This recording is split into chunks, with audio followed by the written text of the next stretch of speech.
مومنو، میں تم کو ایسی تجارت بتاؤں جو تمہیں عذاب علیم سے نجات دے؟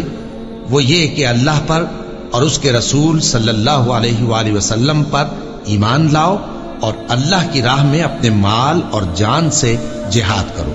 اگر سمجھو تو یہ تمہارے حق میں بہتر ہے۔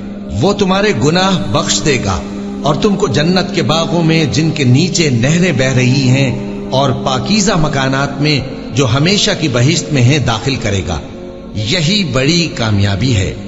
اور ایک اور چیز جس کو تم بہت چاہتے ہو، یعنی تمہیں اللہ کی طرف سے غلبہ نصیب ہوگا اور فتح عنقریب ہوگی، اور مومنوں کو اس کی خوشخبری سنا دو۔ مومنوں، اللہ کے مددگار ہو جاؤ، جیسے عیسیٰ ابن مریم نے حواریوں سے کہا تھا کہ بھلا کون ہیں جو اللہ کی طرف بلانے میں میرے مددگار ہوں؟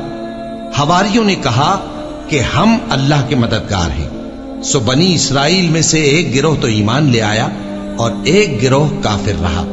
آخر ہم نے ایمان لانے والوں کو ان کے دشمنوں کے مقابلے میں مدد دی، سو وہ غالب ہو۔